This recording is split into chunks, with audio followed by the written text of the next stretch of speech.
Hello friends and welcome to Gotham City Imposters PC edition? Oh? I'm your host Albano the Mexican, and like I said 5 seconds ago, yes, this is Gotham City Imposters for the PC, because there is big news going on. Gotham City Imposters is free to play on the PC. So yeah, for all you cheapskates out there who aren't willing to pay 15 bucks to get the Xbox edition, which in my opinion is the best edition, yeah, you guys can play the PC edition, which is free to play. And as of now, I haven't noticed any differences. I think you can unlock everything in the game. I'm not completely sure on that one. Don't, be weird on me if I'm wrong. I mean, tell me if I'm wrong. I don't want to be one of those people who's like, I'm white and you're wrong, and that's how the game's gonna be played.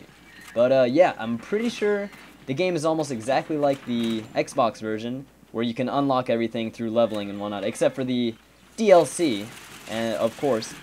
And yeah, otherwise you can always just buy all the other guns. So yeah, the PC edition, that's crazy. I'm really not used to playing shooter games on the PC. The experience that I've had with shooter games include Team Fortress 2, War Inc., Battlezone, and Combat Arms. So that's not really a wide variety of shooter games. So I'm not really used to shooter games on PC, like I said 5 seconds ago. So let's start out with the pros of the PC edition versus the Xbox edition. First of all, free to play.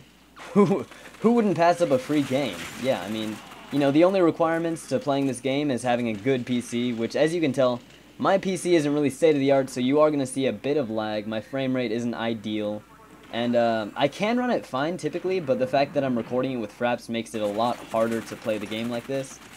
As I said before, I'm not used to PC games, PC shooters, so I'm not exactly the best aimer.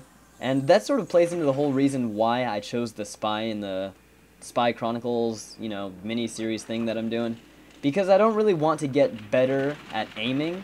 I want to get better at, like, tricking people and, being all sneaky and whatnot. I don't know, I think that's very interesting. So yeah, you're not going to see any Supreme gameplay here, and you're definitely not going to see any Supreme PC gaming going on. Wait, I think those are the same thing. Supreme gameplay and Supreme computer hardwaring, if that makes sense. So yeah, pros. Free to play, that's one. Oh, one other thing actually.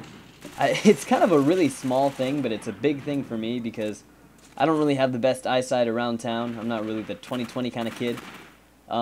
The text in this game is really easy to read. And that might just be the fact that I'm closer to my computer screen than my TV screen when I'm playing the games. Because my laptop, you can't really move that far away without having your arms outstretched holding the WASD keys, or WASD, however you prefer to say it. So yeah, the text is really easy to read, which I really appreciate. Thank you, Monolith peoples. I'm glad you appreciate blind people. So yeah, free to play, awesome text, and the final pro that I think is great for the PC edition is when you get item unlocks, you can actually unlock them on downloadable content, such as the jetpack and, oh, like that jetpack that we just saw 5 seconds ago. Wow, my time increment of this episode is really 5 seconds ago. I don't know really what's up with that, but yeah, so PC, and a lot of people actually, one more pro, it's kind of a half pro. A lot of people prefer playing video games on the PC because they think, it's a lot easier to aim and stuff like that. And I can't really agree with that because I don't play enough PC games to say that. But for those of you guys who really do, this is probably a huge pro for you guys because a game on the PC for you guys is a lot different. Like, I know Sir Gustavo is a really pro aimer on PC. I've seen him snipe and whatnot. But when you give him a controller, he's kind of like, what do with this? I mean, he's competent. He's not, a caveman, but he's definitely no Albano the Mexican, if you know what I'm saying. So yeah, enough awkwardness. Those are the pros I have for the PC edition of Gotham City Imposters. Let's move on to the cons. One huge thing is I hate the aiming mechanic with the entire being of my body. Oh my god. Just the fact that you have to click the button and then like aim and then unclick it to stop aim. I don't know. I've seen that on other games and I dislike it so much. Just that aiming mechanic really just grinds my gears so much, and I'm facepalming even talking about it because, ugh. So yeah, I mean, it's definitely a PC game kind of thing. I know a lot of other games play it like that, but I'm just really not used to it, and I really don't like it. I feel like it's really slow and kind of chunky and clunkety. Another con that I have, and this is just kind of something that you need to get used to, is the running mechanic. When you run, you click shift and you run, okay? That's pretty straightforward, right? But the thing is, if you click shift again, or if you let go of shift or anything like that, you don't stop running, you just keep running. The only way to stop running is to stop moving in general, and that's actually, I think back to it now, that's actually how it is in the Xbox edition. I just never really put any thought to it. I'm one of those people on PC games who just mashes the W button until the actual text becomes invisible. So yeah, this is kind of a big deal for me because I just always end up forgetting that I can't stop running, and I just use the aim button to stop my running. So yeah, big problem, I don't know. But one final thing, and it's always just a control thing because I'm just not a PC gamer, so I have a lot of, you know, battles with the PC. One thing that I really dislike is the gadget button that you press. You press the middle mouse button, you know, the button where the mouse wheel is located, and it's actually really annoying because it's really touchy. Like, I use the grappling hook before I use the inflatable insoles, which is a thing that I bought later on in the game.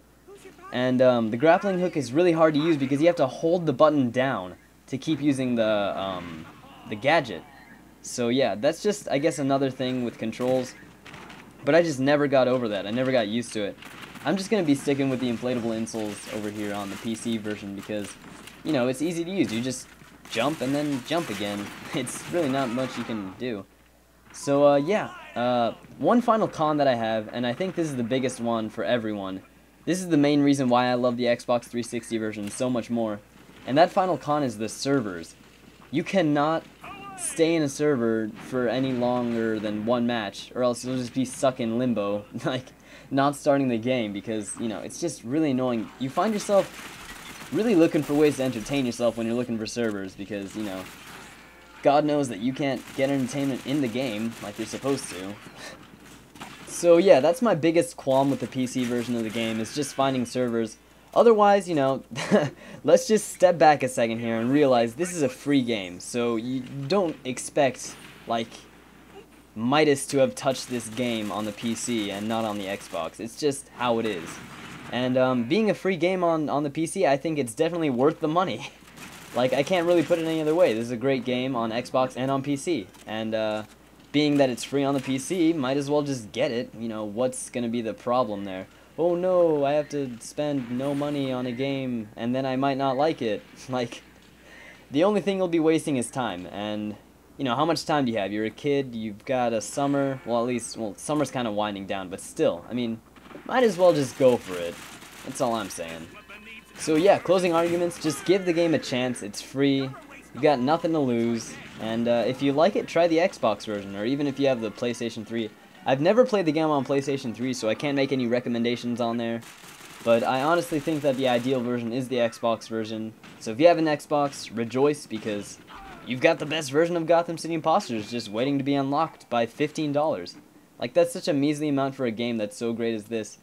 And I can't honestly recommend that game enough. I don't know if I have already, but boy, just a great game. So, yeah, that's about it. That's pretty much all I have for this episode of Gotham City Imposters PC Edition.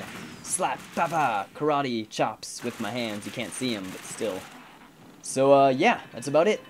Hope you guys enjoyed. If you stayed this long, maybe you can give me a like. I'd really appreciate it. You know, you guys don't really know how much it means to me, how much a like means to me.